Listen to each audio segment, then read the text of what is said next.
What do you want the world to know about Bree? Yeah, it's a good question. I want the world to understand just the beauty that is Bree. I think she offers something really special to obviously our family and the people that she interacts with.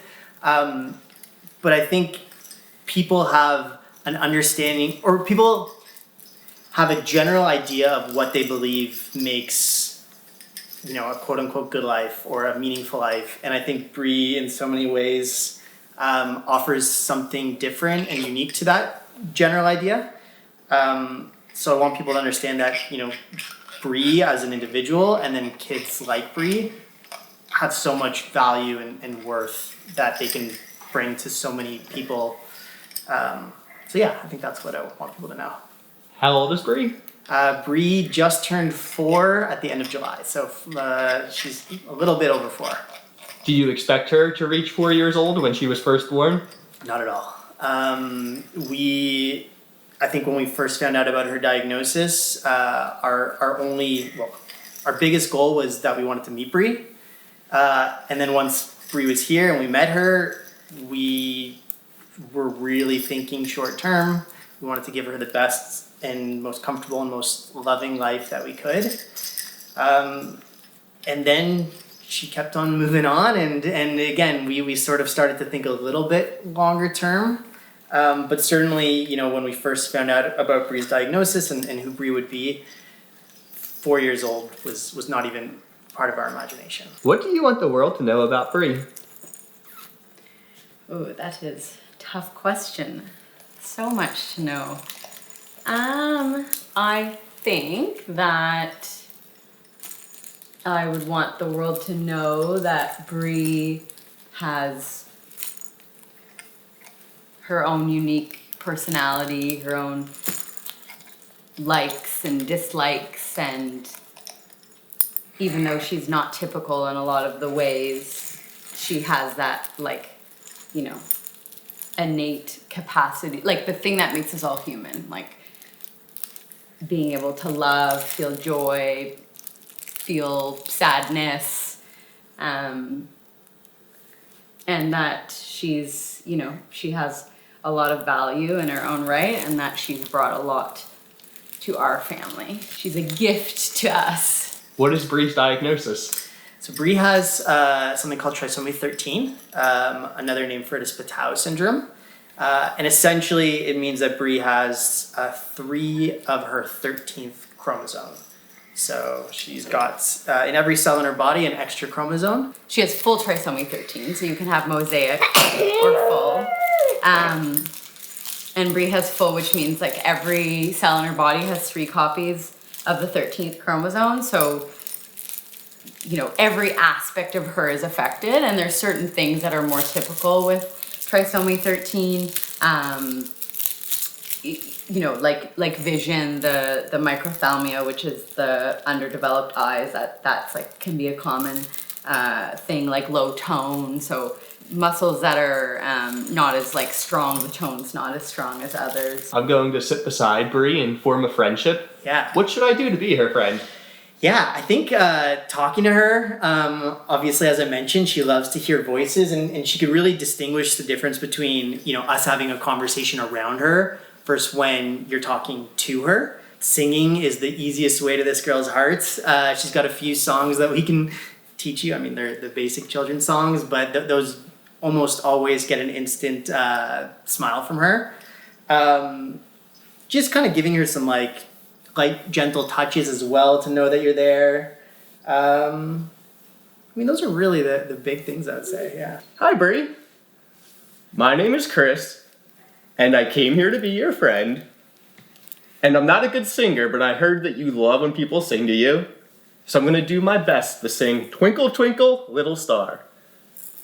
Twinkle, twinkle, little star, how I wonder where you are. Up above the sky so high, like a diamond in the night. Twinkle, twinkle, little star, how I wonder where you are. Woo! That was fun. Are you having fun with Chris? I'm having a lot of fun with you. You were watching just to the side as I sang to Bree, and we had a good time. Tell me about her reaction. Was she reacting to me singing? Oh, totally. I'll start off by saying your voice isn't as bad as you think. Oh my god, okay. I think it's better than mine. But yeah, no, totally. Like, you can tell those smiles are genuine reactions to those songs, your voice. And the little noises she makes, her hands also fluttering like this. And I don't know if you can see on the camera, but when her legs do like a little bit of like a out like this. That's is she doing that? Yeah. So that makes me really happy, Bree. I'm having so much fun. When a child is diagnosed with trisomy 13, what do the medical professionals say? Yeah, so there is a common phrase that you hear when you are doing a lot of research and you're interacting with a lot of different families. That's where medical professionals will use the phrase "incompatible with life."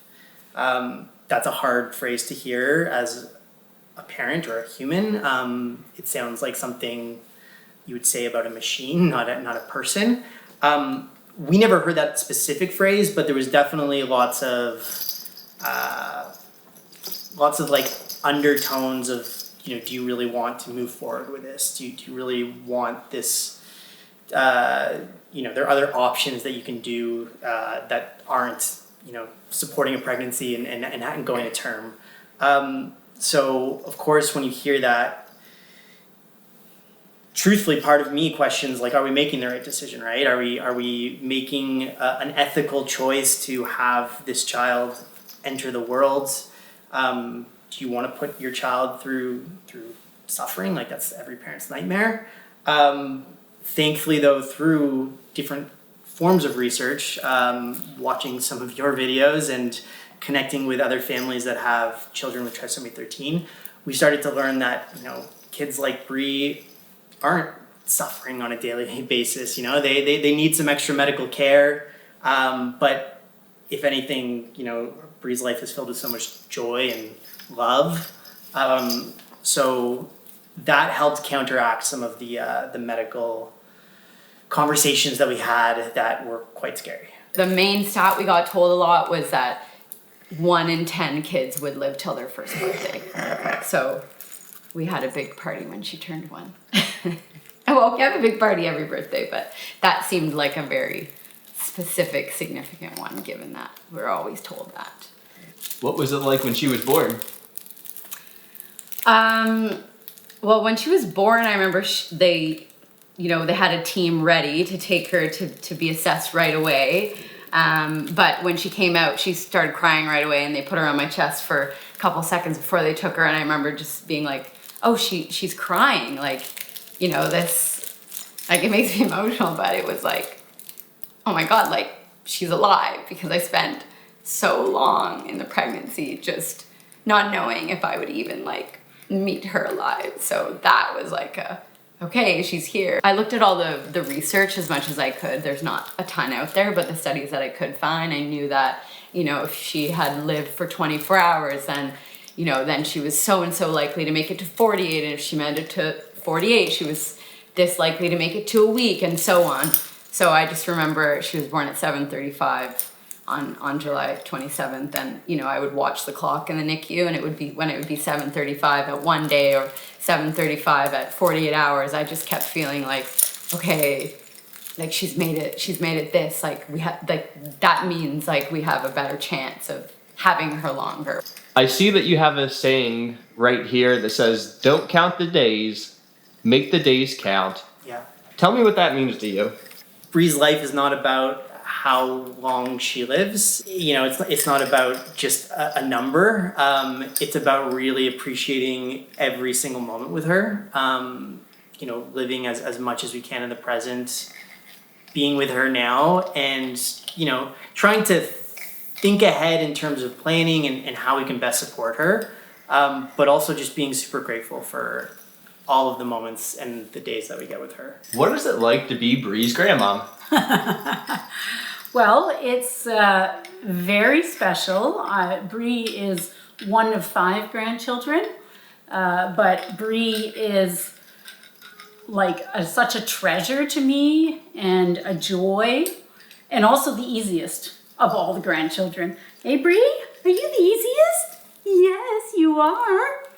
But I feel very fortunate to have Bree as my grandchild. Very fortunate. I can't express it enough. Yeah. Hey, Bree? I guess, like, I could say, like, for me as a young woman, all I ever wanted to do in life was be a mom. So I became a mom of 3.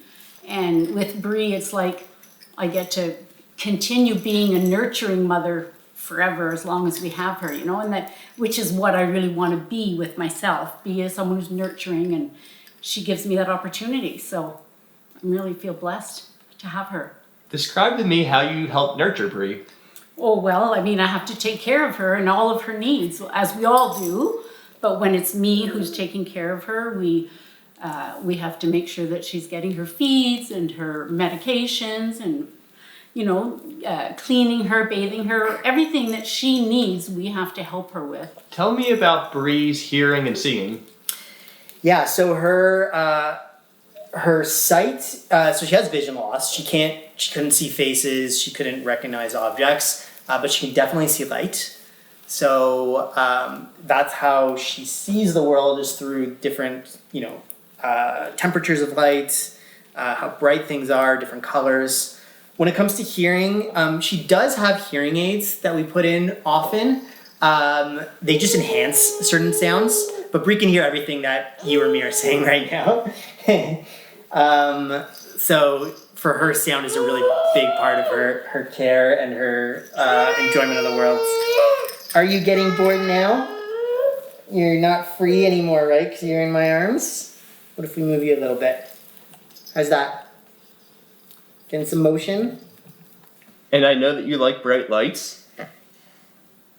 I have my bright lights that I bring so that everybody can see you and see how awesome you are. And I wanted to bring the lights close so that you can see them. So stay right here. And I'm going to get my light. So right here we have the bright lights. That's pretty awesome, right? It's super bright. I wanted to bring that close to you because I know you love bright lights. And you know what? We have this bright light. So we have the light, and now I'm going to sing while I have the light. So we have all the awesome sensory things happening. We have light and song. Old MacDonald has a farm, E-I-E-I-O. And on that farm he had a horse, E-I-E-I-O. With a neigh-neigh here and a neigh-neigh there, neigh-neigh-neigh-neigh, neigh-neigh-neigh-neigh. Old MacDonald had a farm, E-I-E-I-O. And on that farm he had a dog, E-I-E-I-O. With a woof woof here and a woof woof there, everywhere, everywhere, woof woof woof.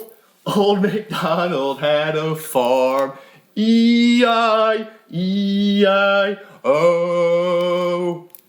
And on that farm he had a duck, E-I-E-I-O. With a quack quack here and a quack quack there, everywhere a quack quack, everywhere a quack quack. I like that smile. Old MacDonald had a farm, E-I-E-I-O. Thanks for smiling and singing with me. Shyla, what is it like to be Bree's sister? She can't play with me the way that other people would do, but she can make me smile in lots of other ways. How does Bree make you smile?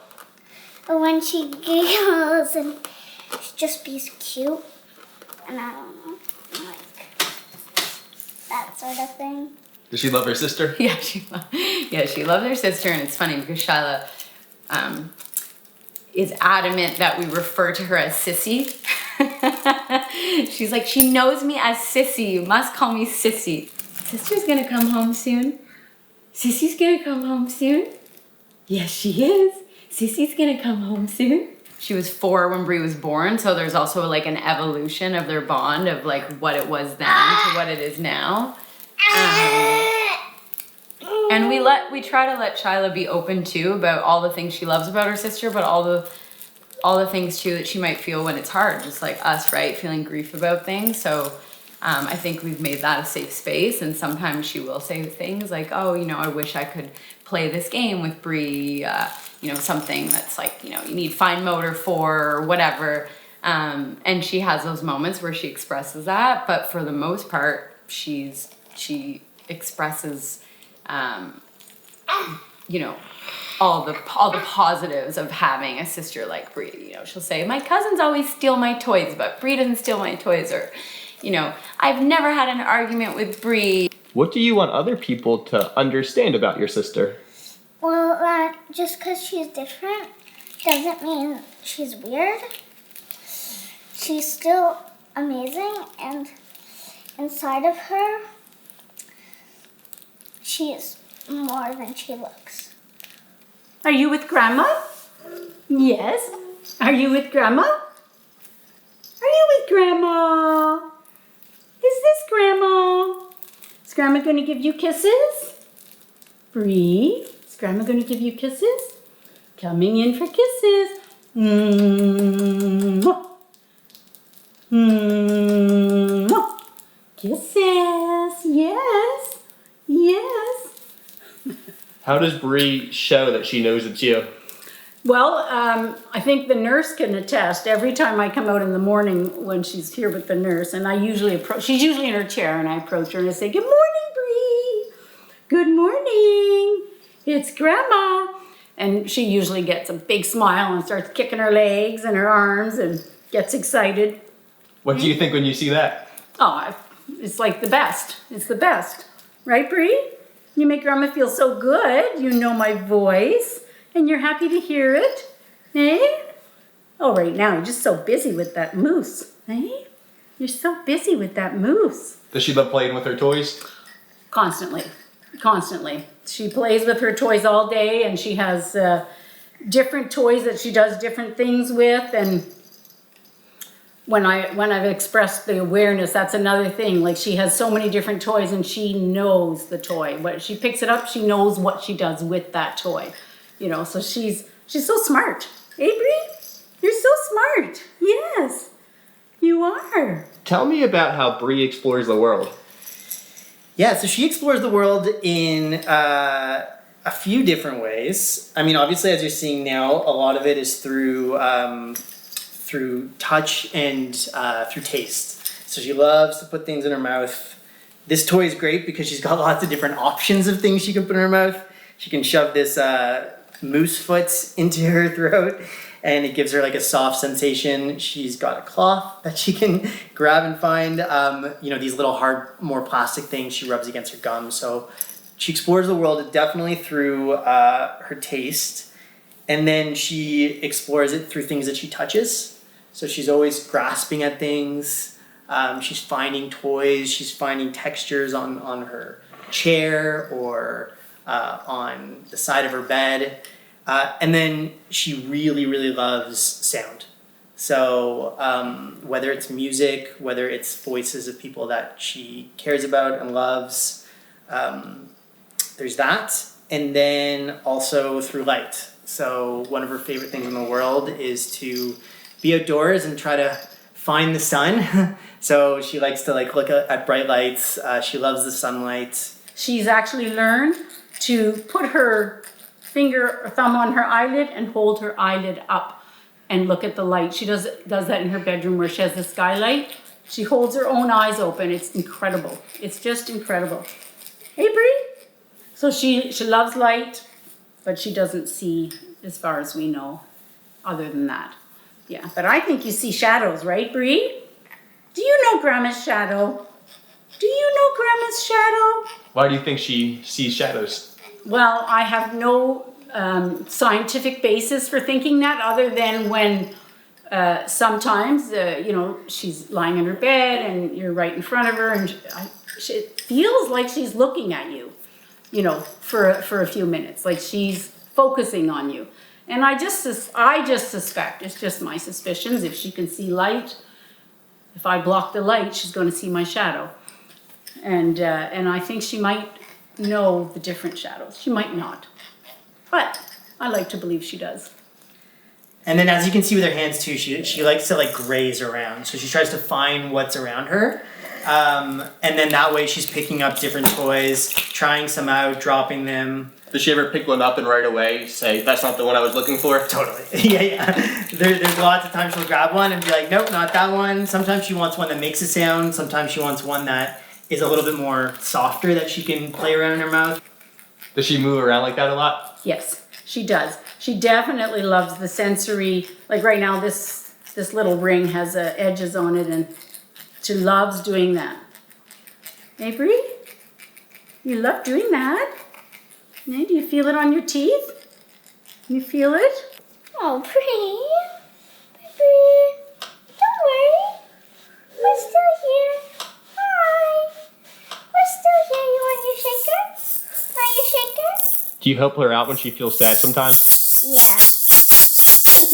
She loves noisy things, and sometimes she has a bit of trouble holding on to things that don't really have handles, but she's got it. She can work her hands. How do you and Bree communicate, and how do you know her wants and What needs? she's doing or what she needs. I mean, this one right now is the like I've had enough of this sitting position. I want something different. Yes, I hear you. I hear you. I hear you. Here, why don't I put you in it this way for a minute here? I'm gonna sit like this with Mama. Is that okay like this for a second? That's perfect. Okay. You want to sit like this for a minute? So yeah, like she, like how I know what she needs is like now it's second nature, but there's definitely a learning period. I mean, there's a learning period to any of your kids, right? When you're a parent, each kid is going to be different. And so that's the same for Bree. We had to really like learn what her likes are, learn what her dislikes are, learn how she communicates, because it's obviously different than typical. But at this point now, it can be, you know, the way her eyebrows are, the sounds she makes, the way she moves her body. What advice would you give yourself if you could go back in time? Quite a lot. I have regrets, to be honest, of when we first found out about Bree's diagnosis and especially Bree early in her life. I think that phrase that we were just talking about, you know, making the days count instead of counting the days would summarize a lot of it. I spent a lot of time early on in Bree's life, I think, waiting for her to die because that's just what I thought would happen. And in part of that waiting, in part of that experience, I wasn't as connected to Bree as I am now. I wasn't as present with her because I didn't probably subconsciously want to get super attached to her. So if I had to go back in time, I would tell myself, you know, love this girl, get to know her as like, you know, more so as your child than as something that you are just waiting for. Because, you know, early on in those days, I was scared and I was, you know, sad and nervous and I was anxious, and I feel like I lost that on some of these incredible moments that I try to be a part of every single day with her. And I know this is definitely a feeling that I had, which I think might be more unique to me, is that when you get all those subtle cues during pregnancy of like, are you sure you want this for your child? When you're reading like obnoxious Reddit comments about people's views about, you know, a kid with trisomy 13, like what are the parents doing? They're suffering, all this stuff. That even in moments when Bree is crying, because newborn babies cry, I'm questioning, are we doing the right thing? Is she suffering? Like, is her life more difficult than a typical baby? And these are some of the thoughts that are circling in your head when all you want to be doing is just being present and enjoying her for who she is. And you're questioning your decisions. And then, of course, obviously, like, as Bree grew older and her health became a little bit more stable, like of course, you know, we made the right decision. And again, for all the things that we've talked about of what Bree brings to the world and our family and the love and joy that she has, like it's just this, it was this very, very dark and challenging moment of time for me. I personally have gone through a big journey when it comes to my understanding of Bree, my feelings towards her and what her life means, and what she brings to the world and our family. Like all of these things, it was not an easy process, and I'm still processing a lot of it. But when I get to hold her and play with her now, and again, just see the joy that she has for this world, it's great. It's something that, again, speaking of like where I started versus where I am now, it's something I never would have expected, to be holding her as a 4-year-old child and understanding who she is and feeling this love that is, again, equal but also unmatched to other types of loves that I've felt towards other people. It's special. I want the world to know that Bree's life is valid and valuable and meaningful, right, Bree? And full of love and joy. I would want the world to know that.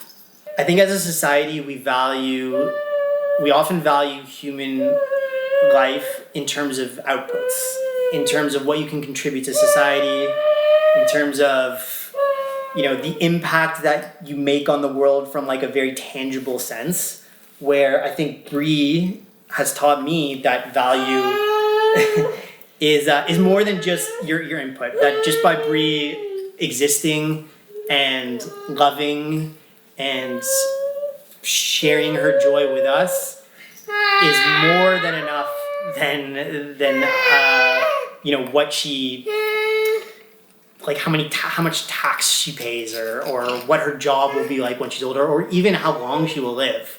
I think her value is not defined by some of those metrics that we traditionally apply to what makes a human life like worth living. When somebody finishes watching this video, what do you want them the most to remember about Bree? I guess, like, just... Sorry. How much of a profound impact she's made on, like, I mean, my life, of course. Oh, good call. But she's made a profound impact on... You're getting upset. Okay, come here. Let me hold you like this. Hold you like this. Hey. Bree has made a profound impact on my life. Shyla's, Robin's, her grandma's, so many people's. And so I hope that, people see that. Like, of course, there's challenges, of course, that we face. I know. That, any family's gonna face challenges. But, like, there's that, like, duality, I guess, where even some of the most, like, challenging aspects, the grief, the sadness, the fear, it kind of brings with this, like, just this appreciation where you can almost experience joy in a more pronounced way. I don't know if that makes sense. And Bree's really telling us too. You're really saying it. What are you saying? What are you